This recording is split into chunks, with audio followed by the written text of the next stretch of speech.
Waalaikumsalam warahmatullahi wabarakatuh. Untuk kali ini kita bisa melalui video call lagi ya. Seperti yang sudah kita janjikan pada chat kemarin ya lewat email. Ya. Ya. Gimana kabarnya Mbak Ainun? Alhamdulillah sehat, Bu. Alhamdulillah, syukurlah. Sekarang punya kesibukan apa Mbak setiap harinya? Saya di rumah membantu pekerjaan orang tua, Bu, seperti menyapu, mengepel, mencuci. Nah, untuk yang di Semarang, saya sedang senang-senangnya mengikuti pelatihan membuat kopi, Bu, atau menjadi barista. Oh, membantu ibu. Mbak Ainun ingin menjadi seorang barista ya? Iya, Bu. Alah, kopi favoritnya apa Mbak? Kopi espresso, Bu. Bagi saya itu yang paling nikmat, apalagi kalau ditambah es krim. Oh, dicampur ya, jadi panas dingin, betul. Paling enak emang es krimnya, jadi itu kopinya yang pahit tuh nggak terlalu berasa ya.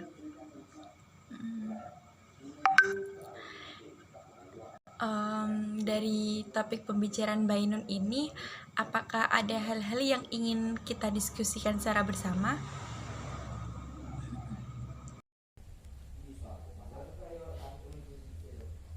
Sebenarnya ada sih, Bu.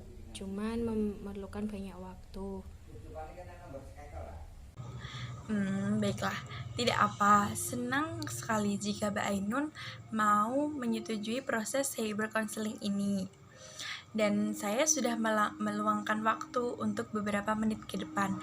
Jadi nanti Mbak Ainun bisa mendiskusikan dan berceritakan bersama Ibu ya, secara pelan-pelan apa yang sedang dipermasalahkan.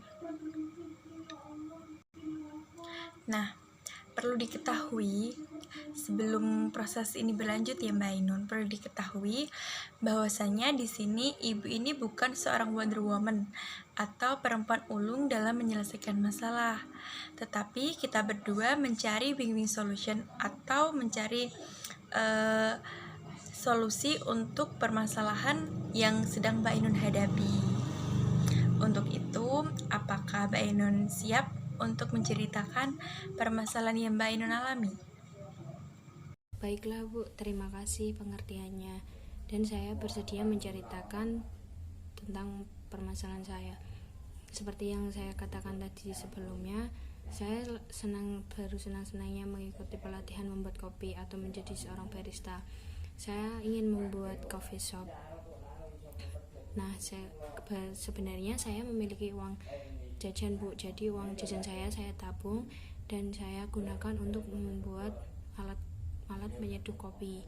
Nah, dan selain itu uang tabungan saya juga saya gunakan untuk membeli macam-macam jenis kopi yang kemudian saya olah dan bisa dinikmati untuk menjadi sebuah kopi. Nah, tapi kemudian saya menyalahgunakan uang kuliah saya untuk membeli macam-macam jenis kopi tersebut. Nah, yang jadi permasalahannya di sini, setelah saya menyalahgunakan uang kuliah saya dimarahi oleh kedua orang tua saya. Begitu. Akibat dari kemarahan kedua orang tua saya pun menjadi bingung, Bu, dan mau ngapain pun juga langkah saya juga terganggu, terbebani sama akibat dari kemarahan orang tua saya gitu. Saya jadi kurang fokus. Kadang saya terbayang-bayang sama kemarahan kedua orang tua saya. Hubungan sama keluarga juga kurang harmonis, Bu. Gitu.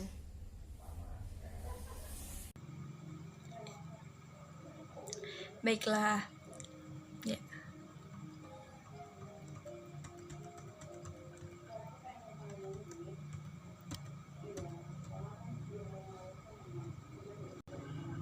Ya, dari permasalahan yang telah dijabarkan oleh Mbak Ainun, saya mengetahui perasaan Mbak Ainun.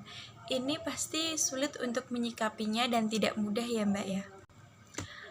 Sebelum perbincangan ini lebih dalam, setidaknya Ibu menangkap 3 permasalahan yang membuat hati Mbak Ainun tidak tenang. Yang pertama, Hobi Mbak Ainun dalam membuat kopi serta mau mendirikan coffee shop itu tidak didukung oleh orang tua karena dianggap sebagai pemborosan saja. Yang kedua, di mana Mbak Ainun telah menyalahgunakan uang kuliah untuk keperluan lain. Dan yang ketiga, Mbak Ainun merasa kesulitan belajar. Nah, kesulitan belajar ini disebabkan oleh karena adanya masalah 1 dan 2 tadi. Nah, dari ketiga masalah ini, sekiranya mana yang perlu dirasa harus terlebih dahulu dibahas. Saya rasa hubungan saya dengan keluarga, Bu, yang harus diperbaiki, soalnya saya merasa kurang nyaman di rumah.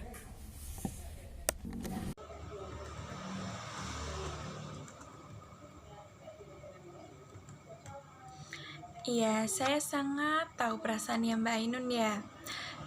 Dengan kata lain, Mbak Ainun menyesal karena menggunakan uang kuliah tidak sesuai dengan keperluannya. Apa benar begitu? Betul, Bu. Orang tua berharap saya fokus dengan pendidikan saya, karena kata beliau pendidikan merupakan investasi investasi masa depan. Soalnya beliau berpikiran supaya saya bisa kerja enak dan nggak seperti kedua orang tua saya gitu. Akibat dari saya salah menyalahgunakan uang UKT saya, kedua orang tua saya marah besar, Bu, dan menjadi sensitif gitu.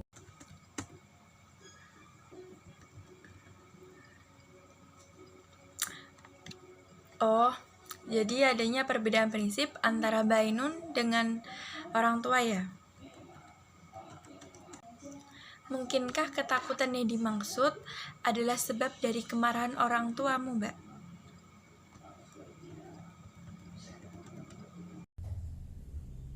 Iya, Bu, katanya alat kopi saya mau dibuang sama kedua orang tua saya.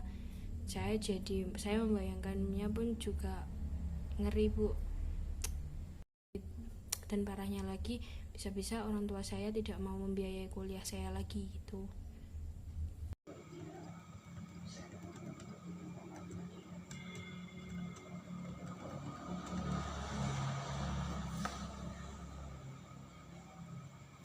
Baiklah, jika demikian adanya, sekarang Mbak Ainun memikirkan tentang perasaannya. Nah, dalam perasaannya yang dimaksud di sini, Ibu akan memberikan skala dari skala 1 sampai skala 10. Yang dimana skala 1 itu menunjukkan Mbak Ainun tidak memiliki ketakutan sama sekali. Dan untuk skala 10, Mbak Ainun merasa ketakutan yang paling besar, merasa Mbak Ainun paling kecil. Bisa dimengerti Mbak Ainun? Nah, jika mengerti, dari skala itu 1 sampai 10, di mana posisi Mbak Ainun saat ini? 1 sampai 10 saya berada di skala 8, Bu.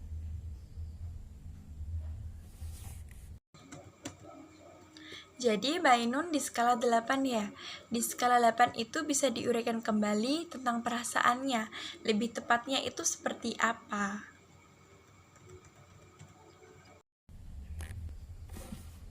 Iya, Bu, skala 8. Kalau menurut saya merasa terbebani dengan masalah yang saya alami karena penyalahgunaan uang kuliah tadi. Selain itu saya juga kepikiran terus, Bu. Sampai-sampai saya nggak berani pulang ke rumah karena takut dimarahi orang tua saya. Dan kalaupun di kampus pun juga saya terkadang sampai terbayang-bayang permasalahan itu, Bu. Jadi kalau mau pulang juga takut.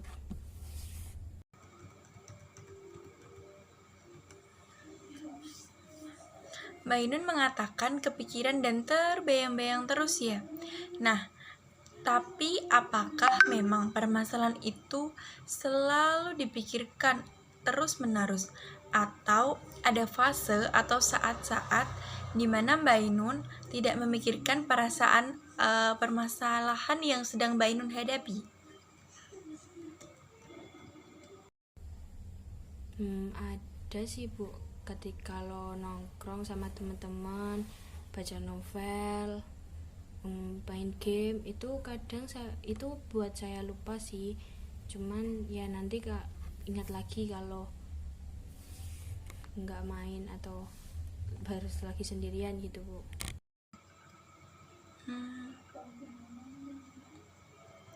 Baiklah, dari diskusi kita beberapa menit ini dapat disimpulkan sementara ya, Mbak Ainun di posisi keadaan yang tidak menyenangkan karena terdapat permasalahan yang keinginan belajar menjadi barista, mau mendirikan coffee shop, itu kurang dukungan.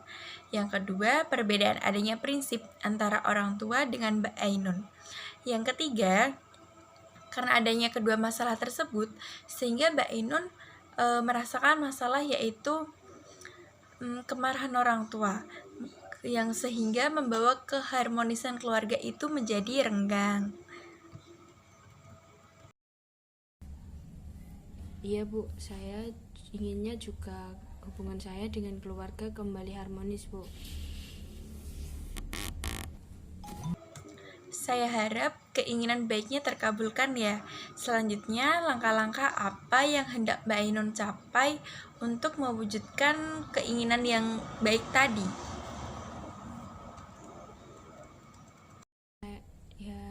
Saya mau pulang Bu, dan saya mau menemui ibu saya dulu karena saya dekatnya sama ibu. Jadi kalau saya mau diskusi, saya diskusi dulu sama ibu, nanti ibu yang diskusi sama bapak gitu.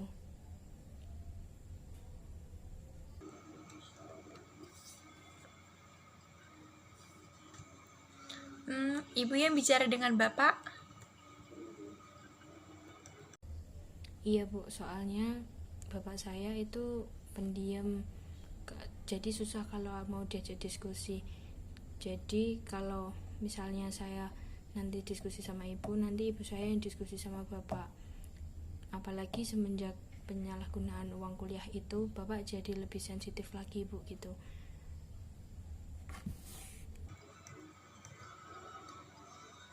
Bagus sekali. Coba di sini dipikirkan kembali. Kapan Mbak Ainun terakhir kali bicara dengan bapak? Itu Bu, kayaknya liburan bulan lalu Bu, saya pulang pagi-pagi ketika saya buatin teh bapak. Soalnya bapak setiap pagi itu biasanya minum teh sambil makan singkong di depan rumah sambil baca koran gitu Bu. Dan tiba-tiba bapak saya beri nasihat kalau saya itu harus fokus sama pendidikan dan kuliahnya nggak boleh neko-neko gitu. Dan bila sejak terjadi dan sejak pengakuan saya penyalahgunaan uang kuliah itu, bapak saya jadi lebih sensitif gitu.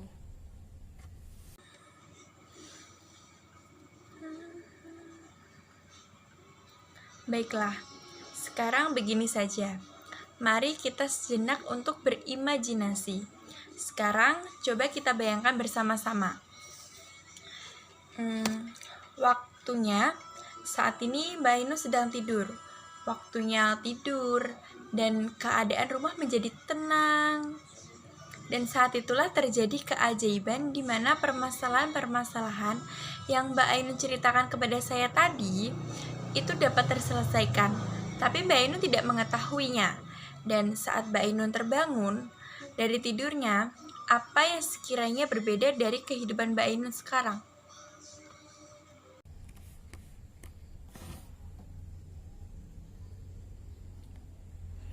Saya sangat bahagia Bu tentunya. Mungkin saya akan menceritakan tentang bagaimana perjalanan kuliah saya, kesenangan saya dalam membuat kopi, dan menceritakan bagaimana cita-cita dan mimpi-mimpi saya dari hal-hal kecil maupun hal yang besar gitu Bu. Dari skala yang Ibu berikan itu, saya berada di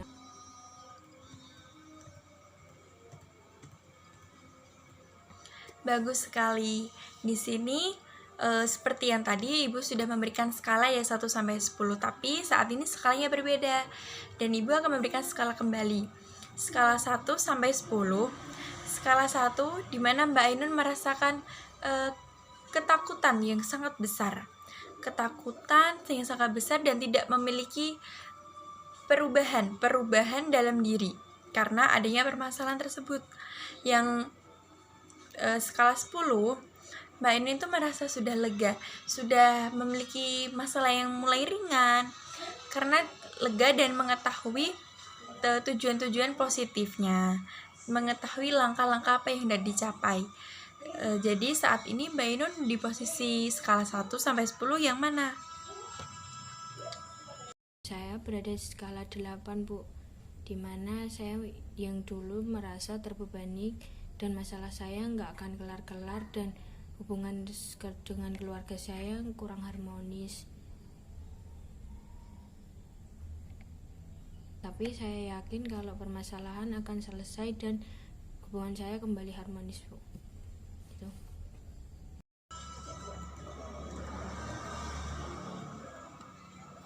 Luar biasa, saya yakin hal itu pasti tidak mudah untuk Mbak Ainun lakukan. Tapi saya sangat percaya bahwa masalah-masalah yang Mbak Ainun hadapi saat ini akan terselesaikan. Dan Mbak Ainun bisa melakukan perilaku-perilaku yang dapat menciptakan keharmonisan dalam keluarga. Begitu bukan Mbak Ainun? Iya. Nah, sebelum konseling ini berakhir ya, saya sebagai pendamping dari Mbak Ainun ingin mempertanyakan, mengetahui apa aja sih yang Mbak Ainun peroleh dari sesi konseling ini?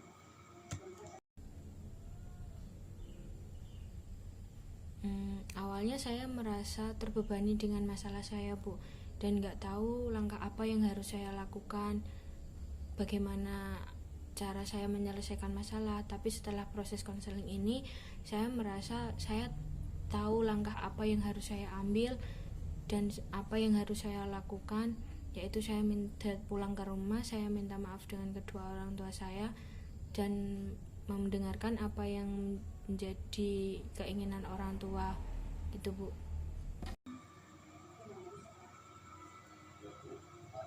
Ya, saya senang mendengarnya. Apa yang telah disampaikan oleh Mbak Ainun, saya senang mendengarnya. Dan semoga keputusan langkah-langkah yang hendak dilakukan dikabulkan sama Tuhan, dan Mbak Ainun juga lebih percaya atas langkah-langkah positifnya agar dipermudah jalannya ya. Semoga berkah dan Mbak Ainun bisa menjalani kehidupan yang lebih ringan kembali. Iya, Bu, terima kasih sudah mendengarkan dan sudah membantu saya dalam menyelesaikan permasalahan saya. Semoga hari Ibu selalu membaik, semoga selalu berkah, dan terima kasih telah membantu saya. Nah, jika nanti saya sewaktu-waktu butuh bantuan Ibu, saya akan email Ibu kembali. Itu ya, Bu. Saya tutup dulu videonya dan terima kasih. Wassalamualaikum warahmatullahi wabarakatuh. Ya.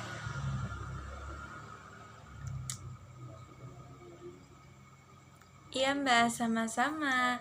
Waalaikumsalam warahmatullahi wabarakatuh. Terima kasih.